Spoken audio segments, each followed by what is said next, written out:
जय भारत, जय हिंद, वंदे मातरम। साथियों, स्वागत है आपका हमारी रोजाना 10 मिनट 50 की सीरीज की क्लास में। हम पढ़ रहे थे साथियों भारत का भूगोल। पहला प्रश्न आपकी स्क्रीन पे, कौन सा बांध सिंचाई के लिए नहीं है? इनमें से ऐसा बांध जो सिंचाई के लिए नहीं है तो देखा जाए तो शिव समुद्र में जो बांध है ये जल विद्युत उत्पादन से संबंधित है, सिंचाई से इसका कोई लेना देना नहीं है। मलमपुझा बांध किस नदी पर अवस्थित है? ये जो दोस्तों मलमपुझा नदी के ऊपर अवस्थित है। सिंगरौली लघु जल विद्युत परियोजना अवस्थित है, तो सिंगरौली जो है दोस्तों उत्तर प्रदेश से संबंधित हैं। फिर नेक्स्ट क्वेश्चन, चेरुथानी बांध किस नदी पर अवस्थित है? ये बांध जो है दोस्तों पेरियार नदी पर है। पोंग बांध किस नदी पर बनाया गया है? तो पोंग बांध जो है दोस्तों आप जानते हो व्यास नदी के ऊपर बनाया गया है। मेजा बांध का निर्माण हुआ है तो ये बिलवाड़ा के अंदर कोठारी नदी के ऊपर हुआ है। महाकाली संधि निम्न में भारत को और किस देश के मध्य है? तो ये जो संधि है दोस्तों भारत और नेपाल के मध्य है। फिर दो सूचियाँ दे रखी हैं, एक तरफ मुख्य सिंचाई परियोजनाएं हैं और दूसरी तरफ जो है उनसे लाभान्वित होने वाले जिले दे रखे हैं। अपने को बताना है कि कौन सा जो है इनसे मेल खाएगा। तो सिद्धमुख नहर परियोजना ये हनुमानगढ़ और चूरू से संबंधित है। नर्मदा परियोजना जालौर और बाड़मेर से संबंधित है। जवाई परियोजना जालौर, पाली और जोधपुर से है और जाखम परियोजना उदयपुर और प्रतापगढ़ से संबंधित हैं। फिर नेक्स्ट क्वेश्चन, कोल बांध परियोजना का निर्माण भारत में निम्नलिखित में से किस नदी पर हुआ है? तो कोल बांध जो है दोस्तों ये सतलज नदी से संबंधित हैं। प्रधानमंत्री नरेंद्र मोदी ने मंडल बांध परियोजना की नींव किस नदी पर बनाने के लिए रखी थी? तो इन्होंने जो है उत्तरी कोयल नदी के ऊपर जो है ये नींव रखी थी। निम्नलिखित युग्मों में से कौन सी सही सुमेलित नहीं है? जो गलत है वो बताना है। मिदनापुर नहर, कंसावती नदी, कसाई सही है। तवा प्रोजेक्ट कृष्णा नदी गलत हो जाएगा क्योंकि ये तवा नदी से ही संबंधित हैं। फिर नेक्स्ट क्वेश्चन, निम्नलिखित जल विद्युत परियोजनाओं में से कौन सी परियोजना भारत ने भूटान के सहयोग से बनाई है? तो वो हो जाएगी आपकी चुक्का बांध। फिर नेक्स्ट क्वेश्चन, मीठे पानी की कल्पसर परियोजना अवस्थित है, तो ये परियोजना जो है दोस्तों गुजरात से संबंधित हैं। सोइल नदी परियोजना किस राज्य में अवस्थित है?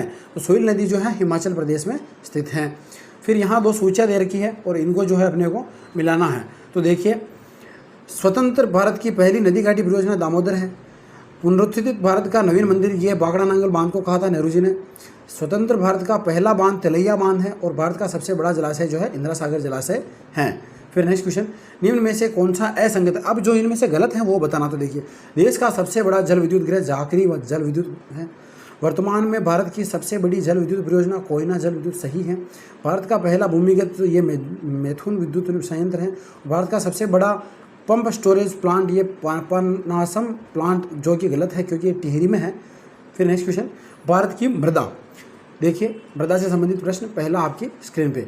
भारत में सबसे बड़ा मिट्टी का वर्ग है, सबसे बड़ा मिट्टी का वर्ग है दोस्तों कछारी मिट्टी। फिर नेक्स्ट, भारत में सबसे अधिक उपजाऊ मृदा कौन सी है? तो वो है दोस्तों आपकी जलोढ़ मृदा। फिर नेक्स्ट क्वेश्चन, गंगा के मैदान की पुरानी कछारी मिट्टी कहलाती है, तो वो जो है मांगर कहलाती है। मृदा का लवणी भवन मृदा में एकत्रित संचित जल के वाष्पीकृत होने से पीछे छूटे नमक और खनिजों से उत्पन्न होता है। संचित भूमि पर लवणी भवन का क्या प्रभाव पड़ता है? अभी वो प्रभाव बताना है अपने को कि वो कौन सा प्रभाव है। तो देखिए, ये फसलों के उत्पादन में अत्यधिक वृद्धि लाता है, गलत है। ये कुछ मृदाओं को अपारगम्य बना देता है, यही सही हो जाएगा। तो ऑप्शन नंबर बी जो है अपना सही हो जाएगा। भारत में सर्वाधिक क्षारीय क्षेत्र पाया जाता है, तो सबसे अधिक क्षारीय क्षेत्र जो है दोस्तों उत्तर प्रदेश में पाया जाता है। भारत में लवणीय मृदा का सर्वाधिक क्षेत्रफल है, तो भारत के अंतर्गत अगर बात की जाए तो गुजरात के अंतर्गत सबसे अधिक लवणीय मृदा है। इस मृदा को सिंचाई की कम आवश्यकता होती है क्योंकि वह नमी को रोक कर रखती हैं। वह कौन सी है? तो ये किस मृदा की विशेषता है? तो ये जो है दोस्तों काली मृदा की विशेषता है। कौन सी मिट्टी कपास की खेती के लिए सबसे उपयुक्त है? तो सबसे उपयुक्त मिट्टी होगी दोस्तों काली मिट्टी। फिर नेक्स्ट, निम्नलिखित कथनों में कौन सही नहीं है? अब जो गलत है वो बताना है। काली मिट्टी को स्थानीय भाषा में रेगूर कहा जाता है, सही है। क्रोप्स के अनुसार रेगूर मिट्टी अनिवार्य रूप से एक परिपक्व मिट्टी होती है, यह भी सही है। काली मिट्टी में आर्द्रता धारण करने की उच्च क्षमता होती है, यह भी सही है। और काली मिट्टी हिमालय क्षेत्र में पाई जाती है, ये गलत हो जाएगा क्योंकि ये पठारी क्षेत्र में पाई जाती हैं। लावा मिट्टियाँ पाई जाती हैं, तो लावा मिट्टी जो है दोस्तों मालवा के पठार में पाई जाती हैं। मालवा पठार की प्रमुख मिट्टी है, तो मालवा पठार की जो है काली मिट्टी प्रमुख मिट्टी है। देश के निम्नलिखित मिट्टियों में से किसे स्वतः कृष्य मिट्टी कहा जाता है? जो स्वतः जोती हुई किसके मिट्टी भी कहते हैं वो है कपास की काली मिट्टी। फिर नेक्स्ट क्वेश्चन, यहाँ कथन और कारण दे रखे हैं, अपने को बताना कि क्या सही या गलत हैं। तो देखिए, काली मिट्टी कपास की कृषि के लिए उपयुक्त है, सही है। उसमें नाइट्रोजन तथा जैव पदार्थ प्रचुर मात्रा में पाए जाते हैं, ये गलत हो जाएगा। तो ए सही है और आर गलत है, ऑप्शन नंबर सी अपना सही हो जाएगा। रेगूर मिट्टी सबसे ज़्यादा है, तो ये सबसे ज़्यादा जो है दोस्तों महाराष्ट्र में पाई जाती हैं। तेजाबी मिट्टी को कृषि योग्य बनाने हेतु निम्नलिखित में से किसका उपयोग किया जा सकता है? तो वो है दोस्तों लाइम का, जिसे हम चूना भी कहते हैं। सामान्य फसलें उगाने के लिए उर्वर भूमि का पीएच मान कितना होने की संभावना है? तो वो है दोस्तों 6 से 7। फिर नेक्स्ट क्वेश्चन, मिट्टी में खारापन एवं क्षारीयता की समस्या का समाधान है, तो इसका समाधान है खेतों में जिप्सम का उपयोग करो। फिर नेक्स्ट, मृदा अपरदन रोका जा सकता है, तो मृदा अपरदन जो है दोस्तों वनारोपण करके जो है रोका जा सकता है। भारत की लेटेराइट मिट्टियों के बारे में निम्नलिखित में से कौन से कथन सही है? अब जो सही है वो अपने को बताना। तो देखिए, वे साधारणतः लाल रंग की होती हैं, ये तो सही है। वे नाइट्रोजन और पोटाश से समृद्ध होती है, ये गलत हो जाएगा। उनका राजस्थान और उत्तर प्रदेश में अच्छा विकास है, ये भी गलत है क्योंकि यहाँ नहीं पाई जाती हैं। इन मिट्टियों में टेपियोकोआ और काजू की अच्छी उपज होती है, ये सही है। तो 1 और 4 जो है अपने सही हो जाएंगे। ऑप्शन नंबर सी जो है राइट हो जाएगा। निम्नलिखित कथनों में कौन सा लेटेराइट मिट्टियों के लिए सही नहीं है? अब जो सही नहीं है वो बताना है। वे आर्द्र अपक्षालित मिट्टियों की प्रदेशों की मिट्टियां हैं, सही है। वे बहुत ही अपक्षालित मिट्टियां हैं, ये भी सही है। उनकी उर्वरता कम होती है, ये भी सही है। उनमें चूना प्रचुर मात्रा में पाया जाता है, जो कि गलत हैं। तो ऑप्शन नंबर डी जो है अपना सही हो जाएगा।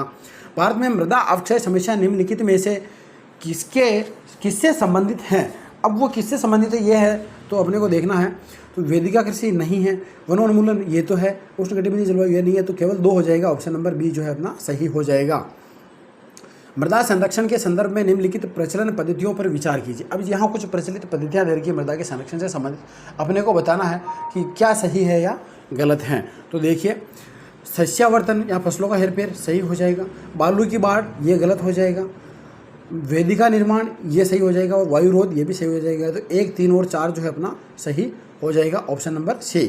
फिर नेक्स्ट क्वेश्चन, निम्न में से कौन सा कथन सत्य है? अब जो सही है वो बताना है। बलुई मृदा पश्चिमी राजस्थान, सौराष्ट्र व कच्छ की भूमि में मिलती है, सही है। बलुई मृदा में क्षारीय तत्वों की अधिकता होती है, किंतु नाइट्रोजन ह्यूमस तत्वों की कमी रहती है, ये भी सही है। बलुई मृदा शुष्क व रंध्रमय होने के कारण पवनों के द्वारा स्थानांतरित होती रहती है, ये भी सही है। तो सभी जो है सही हो जाएंगे। भौगोलिक परिस्थितियों के अनुसार कांप मृदा को कितने भागों में बांटा जा सकता है? तो कांप मिट्टी जो होती है उसको 3 भागों में बांटा जाता है। निम्नलिखित में से कौन सा कथन सत्य है? अब जो सही है वो बताना है। नदियों के बाढ़ के क्षेत्र में ऊंचे भागों में जहां बाढ़ का पानी नहीं पहुंचता पाता पुरातन कांप मिट्टी पाई जाती है, ऐसे क्षेत्रों को बांगर के नाम से जाना जाता है, सही है। बांगर क्षेत्र अधिक उपजाऊ होते हैं, ये भी सही है। बांगर क्षेत्र में गहरी खेती करके वर्ष में 2 फसलें उत्पन्न की जाती हैं, इनमें सिंचाई की आवश्यकता अधिक होती है, ये भी सही है। तो सभी जो है अपने सही हो जाएंगे। फिर नेक्स्ट क्वेश्चन, निम्न में से कौन सा कथन असत्य है? अब जो गलत है वो बताना है। नूतनतम कांप मृदा गंगा ब्रह्मपुत्र के डेल्टा प्रदेश में पाई जाती है, बिल्कुल सही है। नूतनतम मृदा में चूना व पोटाश की कमी होती है, ये गलत हो जाएगा। तो ऑप्शन नंबर बी जो है अपना सही हो जाएगा।